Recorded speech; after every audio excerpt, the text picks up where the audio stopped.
जिस तरह हर traffic signal पे 3 कलर होते हैं, रेड, येलो और ग्रीन। ग्रीन होता है कि आप आगे जा सकते हैं, येलो होता है कि आपको सतर्क हो जाना है और रेड होता है कि भाई बिल्कुल आप चौकन्ने हो जाइए, यहीं रुक जाइए। उसी तरह रिलेशनशिप में भी 3 प्रकार के फ्लैग्स हो सकते हैं। रेड फ्लैग जिसका मतलब है कि ये रिलेशनशिप आपको बिल्कुल आगे कंटिन्यू नहीं करनी है। येलो फ्लैग मतलब आपको सतर्क हो जाना है कि आपको आगे बढ़ना है या नहीं। और ग्रीन फ्लैग जिसका मतलब है कि ये बहुत बेहतरीन चल रही है आपकी रिलेशनशिप और आप अपने आप को उसमें पूरी तरह तल्लीन कर दीजिए, आप पूरी तरह आगे बढ़िए। तो आज हम डिस्कस करने वाले हैं red flags in a relationship. नमस्कार दोस्तों, मैं हूं डॉक्टर सागर मुंदड़ा, साइकाट्रिस्ट, मुंबई और महाराष्ट्र के काफ़ी जगहों पे प्रैक्टिस करता हूं और आज हम बात कर रहे हैं red flags in a relationship. पहला रेड फ्लैग, अगर इमोशनल या फिजिकल अब्यूज़ है तो आपको बहुत सतर्क हो जाना चाहिए। इमोशनल अब्यूज़ क्या होता है कि अगर आपका पार्टनर आपको एडिक्वेटली ध्यान नहीं देता है या आपकी हर चीज़ को वो क्रिटिसाइज़ करता है या हर बार आपको ऐसा महसूस कराता है कि आप उनके वर्थ हो ही नहीं, या आपको अगर ऐसा लगता है कि वो आपकी खूबियों की बिल्कुल सराहना नहीं करते, जब देखो आप में जो कमियां हैं उनको ही गिनाते रहते हैं, आप जो भी चीज़ें उनको बोलते हैं बहुत बार आपको वो साइलेंट ट्रीटमेंट देते हैं, आपको वो सही तरीके का रिस्पॉन्स नहीं देते हैं, आपको बहुत निगलेक्ट करते हैं, तो ये सभी चीज़ें इमोशनल अब्यूज़ में आती हैं। फिजिकल अब्यूज़ तो सबको पता है कि अगर किसी भी प्रकार की मारपीट हो, किसी भी प्रकार का गुस्से में आके अगर वो आप पे हाथ उठा रहे हैं या फिर आपको झापड़ मार रहे हैं, तो ये सभी चीज़ें बहुत ही बड़ा रेड फ्लैग है, आपको रिलेशनशिप छोड़ देना चाहिए। दूसरा पॉइंट, अगर वो आपकी डिसरिस्पेक्ट करते हैं, अगर वो आपको एक इक्वल पार्टनर नहीं समझते, अगर वो खुद को आपसे सुपीरियर समझते हैं या आपको खुद से इंफीरियर समझते हैं, जब देखो आपके प्रति एक कंटेम्प्ट की भावना होती है कि भाई वो बहुत बड़े 30 मार खाना है और आपको तो कुछ बातें समझ में ही नहीं आती, अगर उनके एटीट्यूड में से, अगर उनके बर्ताव से, अगर उनकी बॉडी लैंग्वेज से हर बार या परसिस्टेंटली आपको ऐसा लगता है कि आप डिसरिस्पेक्टेड फील कर रहे हैं, तो ये भी एक बहुत बड़ा एनर्जी ड्रेनर है और ये एक रेड फ्लैग है। तीसरी चीज़, इनफिडेलिटी, मतलब अगर वो आप पे चीट करते हैं, फिर वो एक बार की चीटिंग हो या फिर वो मल्टीपल टाइम्स चीटिंग हो,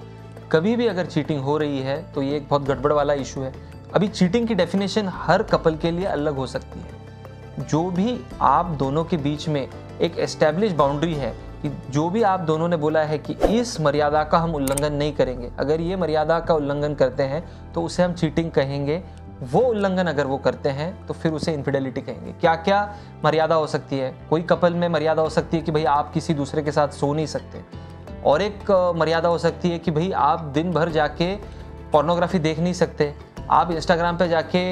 दूसरी लड़कियों के न्यूड पिक्चर्स या दूसरी लड़कियों के बिकिनी वाले पिक्चर्स लाइक नहीं कर सकते। ये भी एक प्रकार की इनफिडेलिटी ही हो जाती है। फिजिकल इनफिडेलिटी एक चीज़ है और एक होती है इमोशनल इनफिडेलिटी। मतलब अगर आपके हस्बैंड या आपकी वाइफ, मान लीजिए ऑफिस में उनका कोई खास दोस्त है या उनकी खास फ्रेंड है,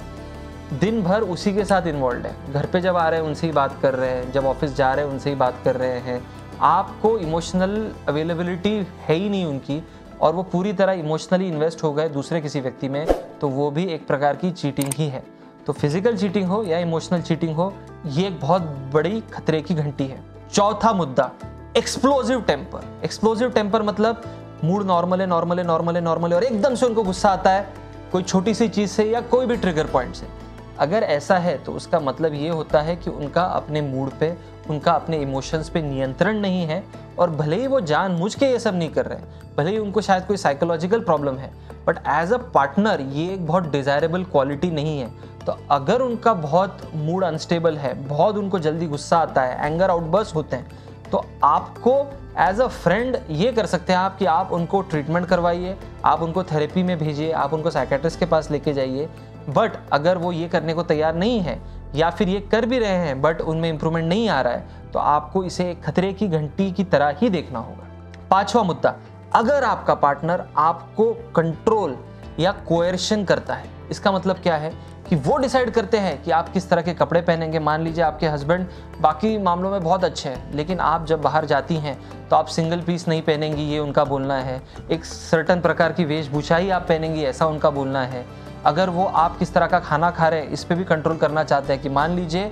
आप है वेजिटेरियन, वो है नॉन वेजिटेरियन, लेकिन वो बोलते हैं कि भाई मैं तो नॉन वेजिटेरियन हूँ, तो आपको भी घर पे नॉन वेजिटेरियन खाना बनाना ही पड़ेगा या आपको भी खाना ही पड़ेगा। जहाँ पे कोएर्शन, फोर्स आ जाता है, फिर वो कपड़ों का हो या फिर आपके खाने की पद्धत का हो या फिर आपके जॉब का हो, कि अगर आप ऐसे जॉब में जा रहे हैं जहाँ पे आप ऑपोजिट जेंडर के बहुत सारे व्यक्तियों से मिल रहे हैं, मान लीजिए आप किसी कॉर्पोरेट में जा रहे हैं और आप एज अ मैन बहुत सारे लेडीज से वहाँ पे मिलते हैं, आपके मन में कोई खोट नहीं है, आपका बिहेवियर वैसा नहीं है, बट आपकी वाइफ आप पे जब देखो शक करते रहती है कि मान लीजिए आप कोई ऑफिस मीटिंग के लिए भी गए और वहाँ पे 2 लड़कियों से आपकी बात हो गई, या आपको किसी क्लाइंट के पास जाना है, आप आपके कॉलीग को लेके गए, आपकी वाइफ सीधा शक करती है कि आपका अफेयर चल रहा है, तो ये भी एक प्रकार का कंट्रोल या कोएर्शन हो गया। और वो आपको बोलती है कि आप कोई लड़की से बात नहीं करोगे, आप बस ऑफिस जाओगे, वापस आओगे, आप कोई भी फीमेल से बात नहीं करोगे, तो ये भी एक बहुत बड़ी खतरे की निशानी है। और आखिरी मुद्दा, अगर आपका पार्टनर एक पैथोलॉजिकल लायर है, मतलब हर छोटी चीज़ पे वो झूठ बोलता है, अपनी सफाई में वो झूठ का यूज़ ऐसे करता है जैसे हम चाय बनाने में शक्कर का यूज़ करते हैं, बिल्कुल उनको रिमोर्स नहीं होता है, बिल्कुल उनको पश्चाताप नहीं होता है, और मान लीजिए उनका झूठ पकड़ा भी गया तो झूठ पकड़े जाने पे उनको उस चीज़ का पश्चाताप नहीं होता, उसका रिमोर्स नहीं होता, उसके लिए उनको गिल्ट महसूस नहीं होता, वो अपने झूठ को जस्टिफाई करके आपके सामने पेश करते हैं, इनफैक्ट आपको कन्विंस करने की कोशिश करते हैं कि ये झूठ तो मैंने आपका माइंड खराब ना हो, आपकी मानसिक परिस्थिति खराब ना हो, या आप चिड़चिड़ ना करें, आप गुस्सा ना हो, इसीलिए बोला था। तो ये 6 मुद्दे अगर आपको आपके पोटेंशियल पार्टनर में दिख रहे हैं तो ये बहुत बड़े रेड फ्लैग्स हैं। आपको वो रिलेशनशिप में जाने से पहले ही सतर्क हो जाना चाहिए, या अगर आप वो रिलेशनशिप में हैं तो आपको उसे एंड करने की तरफ कदम उठाने चाहिए। आपका कोई दोस्त या आपका कोई फैमिली वाला या आप खुद या आपका पार्टनर अगर इस कैटेगरी में बैठ रहा है तो ये वीडियो कृपया करके उनके साथ शेयर कीजिए दोस्तों, क्योंकि लाइफ में सबसे ज़्यादा ज़रूरी है आपका हैप्पीनेस। सबसे ज़्यादा ज़रूरी ये नहीं है कि आप रिलेशनशिप में किसी तरह बने रहें, भले ही वो टॉक्सिक हो।